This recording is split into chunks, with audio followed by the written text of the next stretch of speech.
Ndabaramukije ndabahaye bwakeye bakunze b'ikinyamakuru Agora TV, jewe ni Apollinaire Nkurunziza. Uno musi turwanira muri kano kanya siko turayaga tugeze kuri paruwase ya Gitwenzi. Paruwase ya Gitwenzi ni paruwase yo muri diocese ya Ngozi. Iyi paruwase rero ikaba iherereye muri komine ya kera ya Ruhororo. Uno musi akaba ari komine ya Tangara. Tangara ariyo komine igizwe na komine ya kera ya Ruhororo na Tangara na Gashikano. Rero iyi paruwase iri muri diocese ya Ngozi nkuko nabivuze. Ati mbega mwagiye gukora yiki kuri iyo paruwase?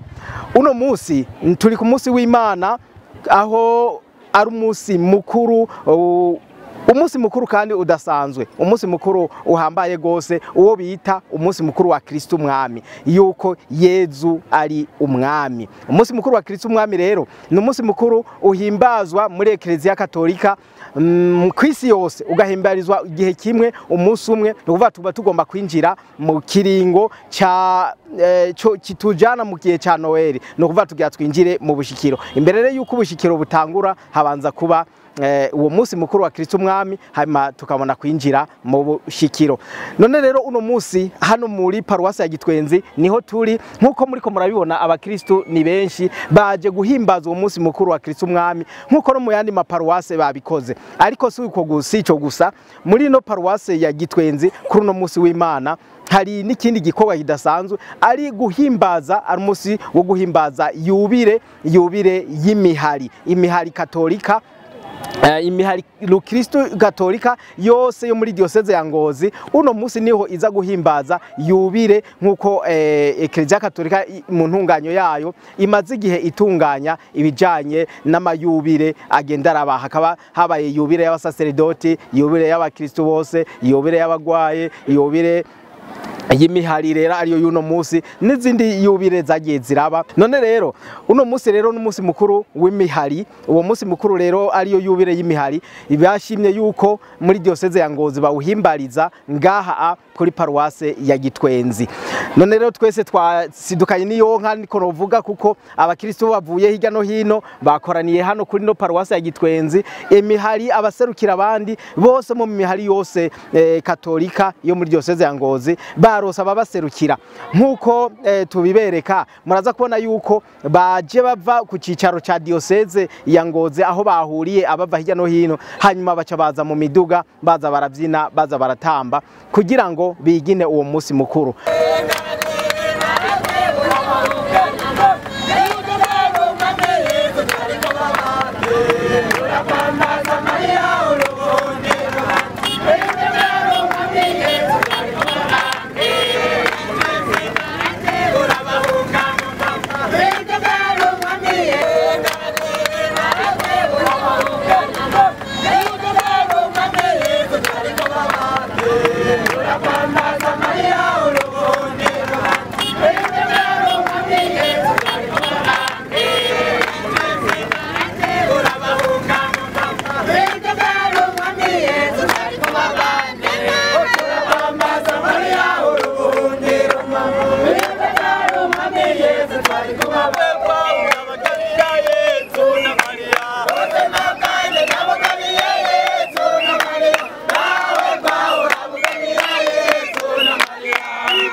None rero bakunzi bacu, nkuko tuza kubibereka, muraza kubona ingene iyi yubire ihimbajwe. Ari no musi mukuru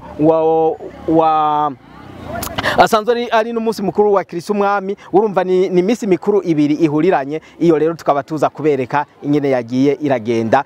Mbere turose n'akaryo keza turavugana n'umusaseredoti kugira ngo atuyagire ingene vyifashe. Ariko ikindi ntogenda ntababwiye nuko muri uno munsi mukuru, muri imisi mikuru ibiri ihuriranye, iyi yubire y'abanyamihari igahurirana n'umunsi mukuru wa Kristo umwami, imisa iza kuba irongowe n'umwungere wa diocese ya Ngozi. Murumva ko ari iteka rikomeye, akaba nawe yamaze gushika ngaha ku cicaro cino paruwase ya Gitwenzi. None rero bakristo turabipfurije umunsi mukuru mwiza wa Kristo umwami, kandi tukabipfuza yuko muza kuhimbaza hamwe natwe. Nitugire Kristo.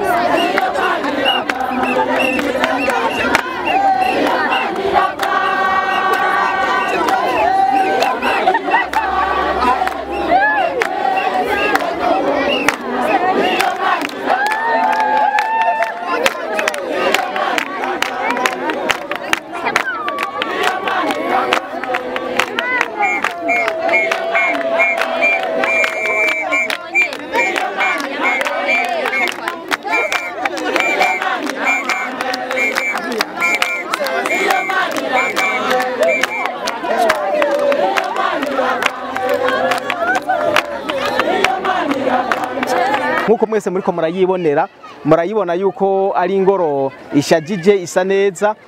Turabereka n'indani mw'isengero ngene hifashe, ariko nkuko twabivuze abakirisu ni benshi murabona imbere y'isengero, eka no hepfo y'isengero muraza kubibona hariho n'abandi bantu twabonye, abo nabo bakaba arabo baje bava mu yandi paruwase baje guhurira hano kuri diocese kuri kino cicaro cha paruwase ya Gitwenzi.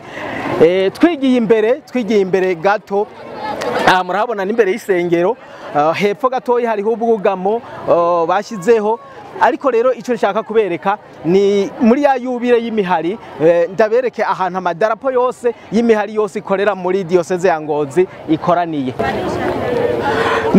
Nuko rero nkuko nako ndababwira yuko uno munsi ari uwo munsi mukuru, murabibona hariya hagira hatangure urugendo ruza kudushikana mu ngoro y'Imana.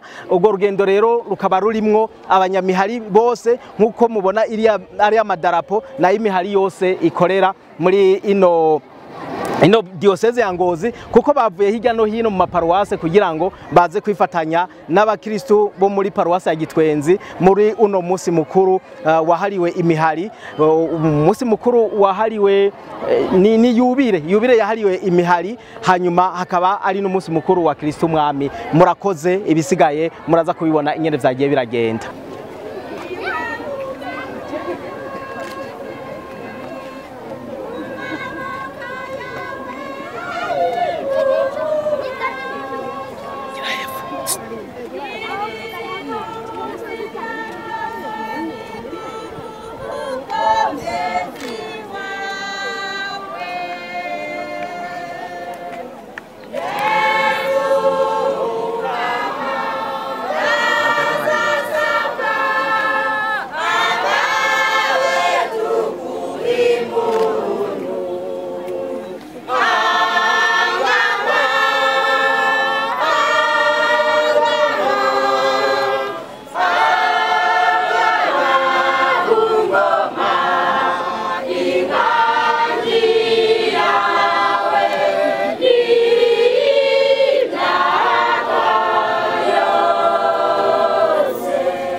hategekanijwe yuko umunsi w'Imana uhereza umwaka wa liturujia ari umunsi w'Imana wa Kristo umwaka.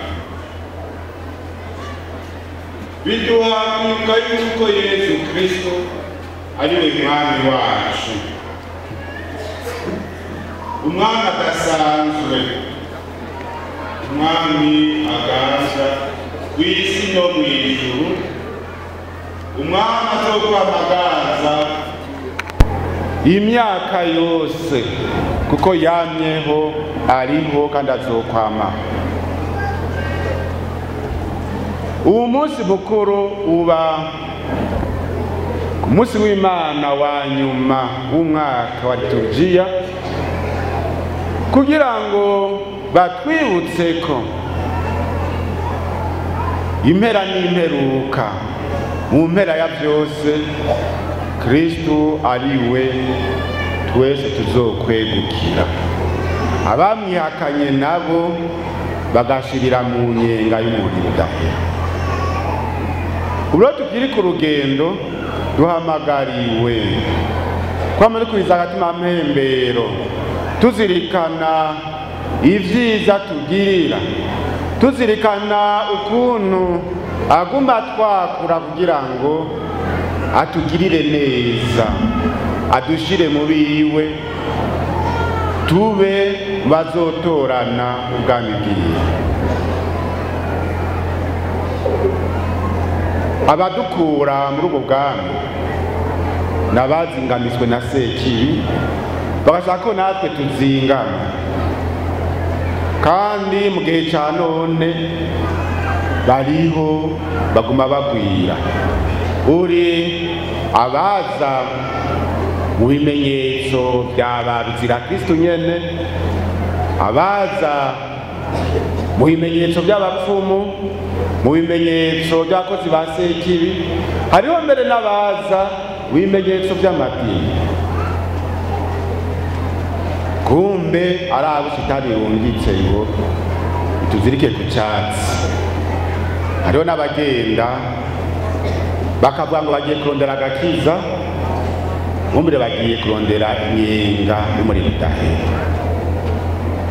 Turasabye rero kwama tuzirikana iyo tuva niyo tuja, inyigisho ndoramana ikatubera umuco. Iyo tugize amadidane naho tukiruka guhanuza, Umukama aturukira abahanuzi nyabo. None rero tubiture.